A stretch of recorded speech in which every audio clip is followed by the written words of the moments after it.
Okay, तो अब अपन next चीज स्टार्ट करने जा रहे हैं, that is liberalised vaccine pricing policy या फिर लिबरलाइज्ड वैक्सीन प्राइसिंग स्ट्रेटेजी। तो लिबरलाइज्ड मतलब क्या लिबरलाइज कर दिया है वो समझना जरूरी है। देखते हैं क्या लिबरलाइज किया है, लिबरलाइजेशन क्या हुआ है, और क्या ऐसा लिबरलाइजेशन करना ठीक भी है या नहीं, उस पर एक्सपर्ट ओपिनियन मैं दूंगा, जो कि मैंने एडिटोरियल में पढ़ी थी। ये टॉपिक मैंने एडिटोरियल से लिया है। ठीक है। तो पहले ये था कि जो सरकार थी वो वैक्सीन, सबसे पहले तो सरकार वॉज द ओनली प्रोक्योरर,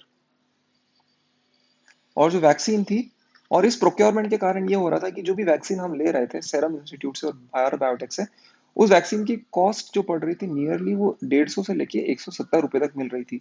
और इसके अंदर भी जो कंपनीज है वो प्रॉफिट कमा रही थी। ठीक है।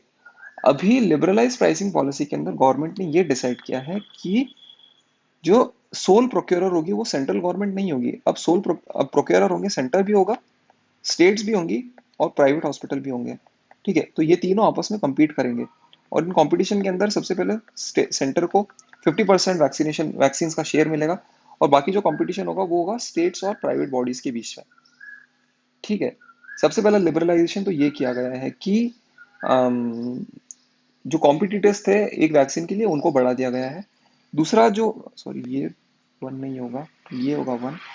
दूसरा पॉइंट ये बनाया गया है कि जो अब मैन्युफैक्चरर्स थे वो प्राइस को डिसाइड करेंगे, मतलब जो भी सीरम इंस्टीट्यूट ऑफ इंडिया है और जो भारत बायोटेक है वो खुद ही प्राइसेस डिसाइड करेंगे।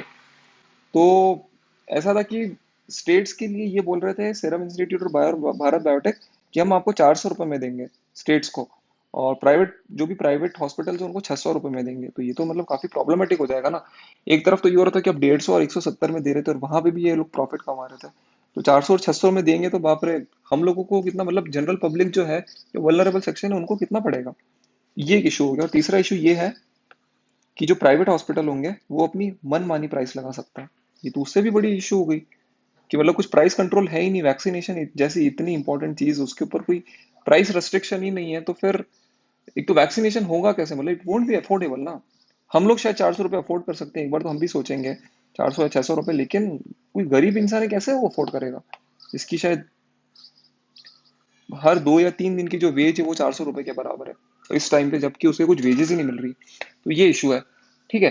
तो दूसरा क्वेश्चन ये आता है कि अगर ऐसा ही है तो फिर वेलफेयर स्टेट के अंदर ऐसी पॉलिसी लाने की जरूरत क्या थी सेंटर को। तो सेंटर का आर्ग्यूमेंट ये है कि जितना ज्यादा इनके पास, कंपनीज के पास पैसा आएगा, उतना ही ज्यादा ये इनोवेशन करेंगे। ठीक है, एक आर्ग्यूमेंट ये दिया गया है। दूसरा आर्ग्यूमेंट इनका ये था, let me just check that. हाँ, कैपेसिटी टू वैक्सीन है वो बढ़ेगी। मतलब अभी क्या है, केवल सेंटर ही प्रोक्योर कर रहा है और सेंटर ही स्टेट्स को दे रहा है, और प्राइवेट हॉस्पिटल्स को भी दे रहा है। अभी क्या होगा, मार्केट जितना ज्यादा लिबरलाइज होगा उतनी ही ज्यादा प्लेयर्स बढ़ेंगे, सेंटर भी बढ़े, सेंटर तो है ही है, स्टेट्स भी हो गए, प्राइवेट प्लेयर्स भी हो गए। ठीक है, ये सब हो गए स्टेट्स, ये हो गए प्राइवेट प्लेयर्स। तो इनकी मतलब जो कैपेसिटी होगी वैक्सीनेट करने की उतनी ज्यादा ही बढ़ जाएगी। पर ये एक कोई वैलिड आर्ग्यूमेंट नहीं है, क्योंकि कैपेसिटी ऑलरेडी अपने पास है। कैपेसिटी नहीं है तो वो है प्रोडक्शन की कैपेसिटी नहीं है। मतलब वैक्सीन बन ही नहीं रही है। वैक्सीनेशन होने की मतलब इंजेक्शन डालने की, जो जिसे जैबिंग बोलते हैं, इंजेक्शन को बोलते हैं जैबिंग। हमारे पास जैबिंग की कैपेसिटी है, एक दिन के अंदर 1 करोड़ वैक्सीन भी लगी है लोगों को। सेंटर का आर्गुमेंट है कि जितने ज्यादा प्लेयर्स होंगे उतनी ज्यादा वैक्सीनेशन कैपेसिटी बढ़ेगी। That's not a valid point, मतलब उस एडिटोरियल के अंदर ही था। ठीक है, बढ़ाना है तो प्रोडक्शन कैपेसिटी बढ़ाइए। और तीसरा ये था कि सेंटर के ऊपर मतलब जितना भी बर्डन है वो भी सारा सेंटर के ऊपर आ रहा है ये सब कराने के अंदर, है ना। तो वो बर्डन कम हो जाएगा। और चौथा पॉइंट ये था कि मतलब वो थोड़ा हिडन ऑब्जेक्टिव समझ सकती हो कि क्यों है, वो बेसिकली इन कंपनीज ने लॉबी करी है।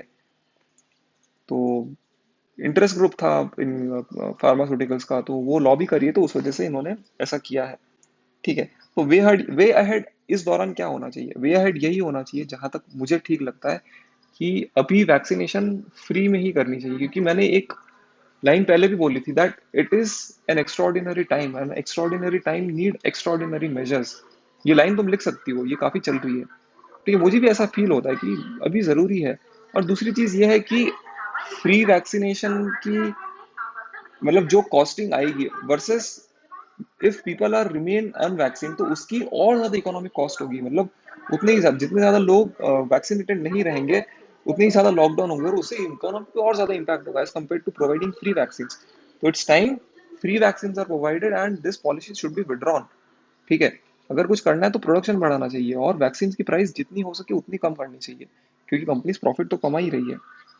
ठीक है, वैक्सीनेशन के ऊपर इश्यू ये है, इसमें कुछ इतना खास चीज नहीं है, मतलब वो कुछ डेटा ही था, वो डेटा मैं बता रहा हूँ, ये भी मैंने एडिटोरियल से कवर किया था। काफी चीजें हैं वो एडिटोरियल से कवर होती है, फैक्चुअल चीजें स्पेशली। वैक्सीनेशन स्टार्ट हुआ था जनवरी के अंदर। अभी वैक्सीनेशन की कौन सी फोर्थ फेज चल रहा है। सबसे पहले कौन कौन हुए थे? डॉक्टर्स जो और फ्रंटलाइन वर्कर्स थे, फिर 60 के ऊपर, फिर 45 के ऊपर, और फिर अभी हमारे 18 प्लस वाले, 18 से 45 वाले। तो ये वाली फोर्थ वेव हो गई, फोर्थ फेज हो गया, फोर्थ वेव नहीं हो गई। ठीक है, अभी तक 18 प्लस के ऊपर जितनी भी पॉपुलेशन है हमारी, 18 प्लस के ऊपर कितनी पॉपुलेशन है? लगभग 90 करोड़ लोग हैं।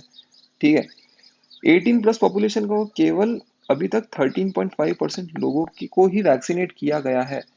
केवल 13.5% को एटलीस्ट एक वैक्सीन लगी, पूरी दो भी नहीं लगी, एक वैक्सीन। ठीक है, तो क्या ये फिगर अच्छा है, क्या है बुरा है?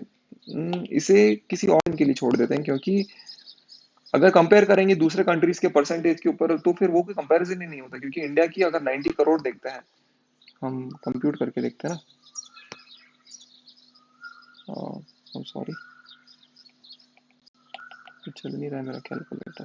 हाँ चल गया, चल गया। 90 करोड़ के अंदर से अगर, सॉरी, 0.13, 13.5% लोग भी अगर वैक्सीन होते हैं, वैक्सीनेट, तो भी 12 करोड़ पॉपुलेशन जो है कंट्री की, वो उन्हें एक डोज लग चुकी है। ठीक है, वहीं यूएसए की पॉपुलेशन देखे, अगर ऐसा बोल रहे हैं कि यूएसए की पॉपुलेशन कितनी, 32 करोड़, वहां पे डेटा बोलते हैं कि 50% लोग वैक्सीनेट हो गए हैं। तो 16 करोड़ लोगों का वैक्सीनेशन हुआ है। और बोलते, लोग क्या देखते हैं, परसेंटेज देखते हैं कि वहां पे 50% हो गया, यहाँ पे 40% हो गया, ऐसे। इंडिया में केवल 13% ही हुआ है, पर 13% देखो तो सही, 90 करोड़ लोगों का। यूएसए की, हमारी 18 प्लस पॉपुलेशन 90 करोड़ है, यूएसए की टोटल पॉपुलेशन 32 करोड़ है। तो we must be a little sensible while talking numbers, we must consider talking in numbers as compare to talking in percentages. ये बात जाननी बहुत जरूरी है। ठीक है, तो इशू क्या है? डेफिनेटली इशू तो है वैक्सीन का प्रोडक्शन के अंदर, क्योंकि अगर इसी रेट से हम चलते रहे, मतलब 90 करोड़ लोगों को वैक्सीनेट करने के लिए हमारा एम है कि हम जनवरी तक वैक्सीनेट कर दें, तो जनवरी 2022 तक, तो उसके लिए चाहिए कि 70 करोड़ वैक्सीन डेली बने। अभी बन कितनी रही है? 25 करोड़ बन रही है। ये शॉर्टेज वाली चीज तो है ही। खैर, तो शॉर्टेजेस और इन सब से निपटने के लिए क्या करना चाहिए? डेफिनेटली हमें वैक्सीनेशन की जो ऊपर पॉलिसी देखी थी उसे एक तो ठीक करना चाहिए, प्रोडक्शन बढ़ाना चाहिए। वैक्सीनेशन को हम आगे पढ़ेंगे, पीएलआई के अंदर डाल देना चाहिए, production linked incentive scheme, patents हटा देने चाहिए। ये सब आगे आगे कवर करेंगे, है ना? काफी मजा आएगा जब चीजें लिंकअप होंगी। ठीक है, और एक चीज, एक इशू ये है कि सेंटर जो है वो स्टेट्स में जो वैक्सीन डिस्ट्रीब्यूट करता है, तो वो फॉर्मूला, मतलब उसके पास कोई फॉर्मूला नहीं है, it's very non transparent thing कि राजस्थान को, अच्छा राजस्थान को कितनी वैक्सीन मिली है, यूपी को कितनी वैक्सीन मिली, या फिर बिहार में कितनी गई, या फिर महाराष्ट्र में कितनी गई। तो कुछ फॉर्मूला के बेसिस पे होना चाहिए ना, इधर इट इज पॉपुलेशन और it is their economic development, what is it. तो वो कुछ उन्होंने फॉर्मूला रिवील ही नहीं किया है। तो ये काफी नॉन ट्रांसपेरेंट चीज है। बाकी तो इस आर्टिकल में और कुछ नहीं, काफी फैक्चुअल चीजें हैं, मैं बस हाईलाइट करना चाहता था। फैक्चुअल चीजों के बेसिस पे we can form a very rational opinion, है ना? 13.5% of the population is vaccinated, और ऐसा ऐसा करके। चलिए अपन आगे चलते हैं। हेल्थ वाला कॉन्सेप्ट, हेल्थ वाला हो गया है। Let's move to IR now.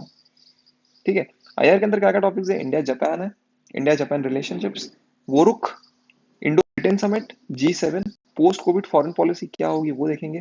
Cooperation for resilient future क्या, cooperation for resilient future seminar था, क्या था? Importance of Quad, Indo Pacific और एनी अदर रीजन। तो कुछ मतलब कीवर्ड्स देखेंगे जो कि हम हर आंसर में लिख सकते हैं।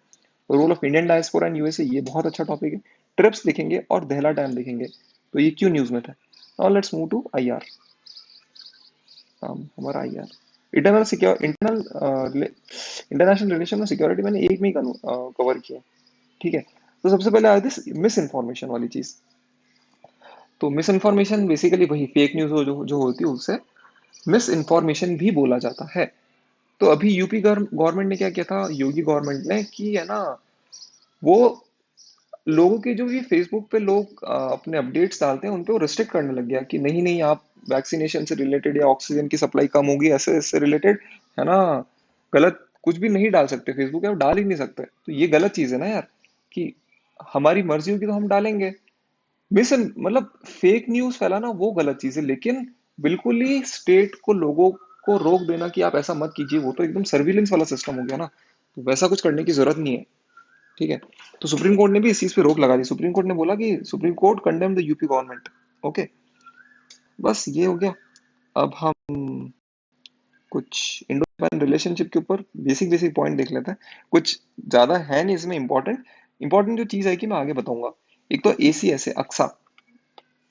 अक्सा तुम्हें शायद पता नहीं होगा। एसीए मीन्स, तुमने अगर जो यूएसए है, यूएसए के साथ हमने कुछ तीन तीन फंडामेंटल डिफेंस अग्रीमेंट साइन किए हैं। कोमकासा, बेका, तीन नहीं चार है, जीसोमिया, और चौथा लेमोआ। ठीक है, कॉमकासा मतलब कम्युनिकेशन कंपैटिबिलिटी सिस्टम अग्रीमेंट, बेका मतलब बेसिक एक्सचेंज अग्रीमेंट। सी का फुल फॉर्म में भूल गया। जी सोमिया के अंदर मुझे केवल इतना याद है, मिलिट्री इंफॉर्मेशन अग्रीमेंट, जीएसओ को रहने दो। और लेमो का मतलब logistic exchange memorandum of agreement. ठीक है, लॉजिस्टिक एक्सचेंज। कीवर्ड्स क्या क्या है? कम्युनिकेशन, इसके अंदर बेसिक एक्सचेंज, यहाँ पे मिलिट्री इंफॉर्मेशन, और ये है लॉजिस्टिक एक्सचेंज। ठीक है, तो ये जो अक्सा है ये लेमोआ से मिलता जुलता है। ठीक है, तो लेमोआ से मिलता जुलता है, ये बेसिकली चार क्या है वो समझ लेते हैं अपन। कॉमकासा का मतलब है कम्युनिकेशन कॉम्पैटिबिलिटी। इसका मतलब ये होगा कि जो भी मिलिट्री है, सपोज नेवी है, यूएसए और इंडिया की नेवी, तो ये आपस में इंफॉर्मेशन एक्सचेंज करेंगे, तो हो गया वो कम्युनिकेशन कॉम्पैटिबिलिटी हो गई इनकी। इंटेलिजेंस हो गई, मिलिट्री इंफॉर्मेशन हो गई, जो भी ओशियन से उनसे रिलेटेड जो भी इंफॉर्मेशन है वो हो गई। ठीक है, बेसिक एक्सचेंज अग्रीमेंट का मतलब है जो भी स्पेशल इंफॉर्मेशन होती है ना, कि सपोज इंडिया जो है वो किसी पार्ट्स को, वर्ल्ड के किसी पार्ट को मॉनिटर कर रहा है। लेट सपोज इंडिया जो है वो नॉर्थ कोरिया को मॉनिटर कर रहा है, तो वो जो इन्फॉर्मेशन होगी वो यूएसए को देगा। ठीक है, तो बेसिकली ये भी इंफॉर्मेशन एक्सचेंज ही है, लेकिन ये कौन सा इंफॉर्मेशन एक्सचेंज है, मतलब जो स्पेशल इंफॉर्मेशन होती है ना, सैटेलाइट इन्फॉर्मेशन जो होती है वो मॉनिटर करेगा। जो भी सपोज कोई जीपीएस की इन्फॉर्मेशन है तो वो यूएस इंडिया को देगा। तो ये अलग तरह की इन्फॉर्मेशन एक्सचेंज हो गई। फिर मिलिट्री इन्फॉर्मेशन क्या हो गई, कि बैटल टैंक्स वगैरह कुछ भी बनाने हैं अगर हमें सपोज, तो उससे रिलेटेड इंफॉर्मेशन शेयरिंग हो गई कि यूएसए ने कोई बैटल टैंक बनाया है, तो इंडिया को भी वैसा बैटल टैंक बनाना है, तो अच्छा आप ये स्पेसिफिकेशन ले लीजिए, तो वो होगी जीसोमिया। कॉमकासा के अंदर बेसिकली ये था कि तुम कॉमकासा को उस तरीके से समझ लो कि मिलिट्री के बीच में, सपोज इंडियन नेवी है और अमेरिकन नेवी है, वो व्हाट्सएप यूज कर रहे हैं, एक तरीके का कॉमकासा उनका व्हाट्सएप है। ठीक है, तो व्हाट्सएप पे वो मैसेज भेजेगा, अच्छा भाई ऐसा चल रहा है यहाँ पे, मतलब क्या कहते हैं, साउथ चाइना सी के अंदर यूएसए बोल रहा है इंडिया भाई ऐसा ऐसा हो रहा है, तो कॉमकासा इट्स देयर व्हाट्सएप। ठीक है, बेका इट्स देयर जीपीएस। जीसोमिया मतलब पेपर पे लिख के दे दिया कि अच्छा ऐसा ऐसा टैंक बनाना है, टैंक की आगे की जो नली होगी वो इतनी बड़ी होगी, ऐसा ऐसा करके मिलिट्री इंफॉर्मेशन दे रहे हैं। और लेमो का मतलब अगर बेसिकली यूएसए जो है वो अगर इंडियन ओशन में घूम रहा है, उसकी शिप का तेल खत्म हो जाता है, तो वही यहाँ पे इंडिया के जो भी पोर्ट होंगे उन पे आके वो तेल भरा सकता है। ठीक है, तो ऐसे ऐसे करके ये कुछ कुछ बेसिक चीजें हैं। अभी जो अक्सा है, अक्सा का फुल फॉर्म है acquisition and cross servicing arrangement, ACSA Aqsa. तो अक्सा जो है ये जापान के साथ है, और ये लेमोआ की तरह है, मतलब जापान और लेमोआ, जापान और इंडिया, अगर इंडिया का तेल खत्म हो गया तो वो जापान का शिप इंडिया में तेल भरा सकते हैं, फिर इंडिया का खत्म हो गया तो जापान में भरा सकता है, अगर वो साउथ चाइना से में घूम रहा है तो। ठीक है, तो ये हो गया। और डाइवर्जेंस क्या है, बुडापेस्ट कन्वेंशन, ये इतना कुछ इंपॉर्टेंट नहीं है। बुडापेस्ट कन्वेंशन ये होता है कि साइबर सिक्योरिटी से रिलेटेड है। ठीक है, Budapest convention, Budapest is the capital of what, ये कमेंट्स में बताना। और बुडापेस्ट, बुडापेस्ट साइबर सिक्योरिटी से रिलेटेड है, और इंडिया ने इसे साइन नहीं किया है। ठीक है, तो ये चीज हो गई। और कुछ चीजें हैं जो कि प्रीलिम से रिलेटेड है, वो है कॉम्पिटिटिवनेस एंड रेजिलियंस पार्टनरशिप। ये है यूएसए और जापान की पार्टनरशिप है। थोड़े से फैक्चुअल ज्यादा हो रहा है तो डोंट माइंड। इसका शॉर्ट फॉर्म हो गया core, competitiveness partnership, competitiveness and resilience partnership. ये बेसिकली क्या है, चाइना ने अभी इमर्जिंग टेक्नोलॉजीज के अंदर बहुत ज्यादा इन्वेस्टमेंट किया है। ठीक है, तो ये यूएस और जापान उसी को काउंटर करने के लिए इन्होंने भी अपना बनाया है। ठीक है, that is reaction, it is reaction to China's investment in emerging technology. Emerging technology क्या क्या हो गई, 5G हो गई, आईओटी हो गई, क्वांटम कंप्यूटर्स हो गए, आर्टिफिशियल इंटेलिजेंस होगी, तो that is called emerging technology. अभी रिन्यूएबल एनर्जी के अंदर बहुत सारी चीजें चल रही है, दैट इज ठीक है। तो पूछेगा कि what do understand by competitiveness and resilience partnership is related to which countries, ठीक है। और core COR is related to which countries, तो it is USA and Japan, ठीक है। अक्सा is related to India and Japan, ठीक है। और बुडापेस्ट कन्वेंशन देखा है, दैट्स इट। अभी वोरुख क्या है? वोरुख एक तरह का ये रीजन है, वोरुख ताजिकिस्तान और किर्गिस्तान के बीच में, और यहाँ पे कॉन्फ्लिक्ट चल रही है, इनकी बॉर्डर इशू है बेसिकली, इंडिया पाकिस्तान की तरह, ठीक है। तो कंट्रीज का नाम याद रखना, रीजन का नाम याद रखना, और क्या इशू है वो याद रखना। इशू क्या है? Border conflict, countries Kyrgyzstan and Tajikistan, Turkmenistan नहीं है, किर्गिस्तान और ताजिकिस्तान है। और रीजन का नाम है वो रुख, VORUKH। Okay, easy. चलिए अब आगे चलते हैं अपन।